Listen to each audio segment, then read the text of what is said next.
Uncle અહીં ધ્યાન રાખજો.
નજીક જઈને કરો, નજીક જઈને કરો, નજીક જઈને કરો, નજીક જઈને, નજીક જઈને કરો, નજીક જઈને.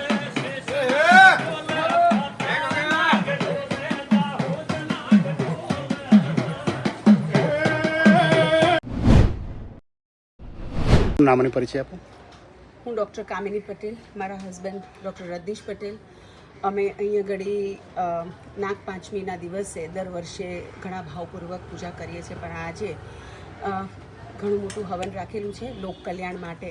કહેવાય છે ને કે પૃથ્વીનો ભાર ઘોઘ મહારાજ ઝીલે છે. જો આજના દિવસે અમે યાદ ના કરીએ, આખા વર્ષમાં આખો વર્ષ આપણે એના પર ચાલીએ છીએ અને એક વર્ષમાં અમે એક દિવસ યાદ ના કરીએ તો અમારો જન્મ રજવાય.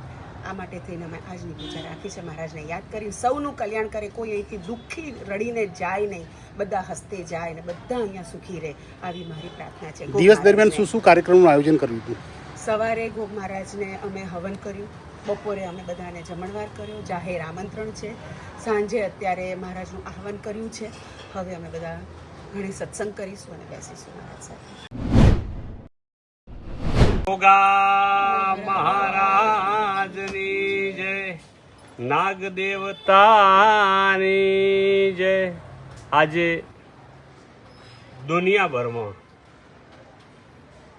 નાગપંચમી છે. નાગપંચમીનો દાડો છે. શ્રાવણ મહિનો એટલે ધાર્મિક મહિનો ગણાય છે અને શ્રાવણ માસ આવે એટલે લોકો શિવજીની, દેવોની, મહાદેવની, ભોળાનાથની અને નાગ દેવતાની પૂજા કરતા હોય છે.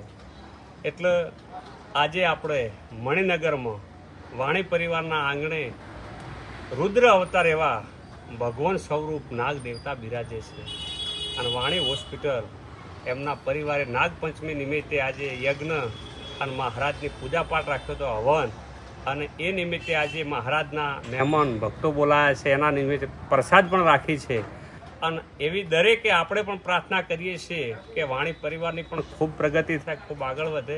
મહારાજ સદાના માટે એમના ઉપર આશીર્વાદ રાખે અને આખા જગતનું કલ્યાણ થાય અને મહારાજ સૌને સુખી રાખે એવા આપણે મહારાજને હાથ જોડીને પ્રાર્થના કરીએ છીએ. અને નાગ દેવતા એ જગત એવું કહેશે કે જ્યારે સૃષ્ટિને જરૂર પડી આ સૃષ્ટિની સ્થાપન કરવાનું, એ ટાઈમે આ ધરતી શેષ નાગની ફૂણ ઉપર રહેલી છે એવું જગત કહે છે. અને આજે એ નિમિત્તે મહારાજની જય જયકાર કરીએ છીએ અને મહારાજ સૌનું ભલું કરે. બોલો ગોગા. આમ તો ઘર હોય, આમ તો ઘર હોય કે ખેતર હોય, દરેકના રખોપા ઘોઘ મહારાજ કરતા હોય છે. હા, અને દરેક જગ્યાએ ગોગા મહારાજનો વાસ હોય જ છે. જાણે ખેતર હોય, એક વાડો હોય કે જમીન હોય, અને ખેતરમાં પણ લોકો ખેતરના શેઢા પર બેહારીને પૂજતા હોય છે. અને આપણો મકાન હોય ત્યાં પણ આપણે રખવાળ ગોગા બાપાની થાળી કરતા હોઈએ છીએ. એટલે ગોગા મહારાજ એક એવું દેવ છે કે દરેકના ત્યાં પૂજાતા હોય છે. બોલો ગોગા મહારાજની જય.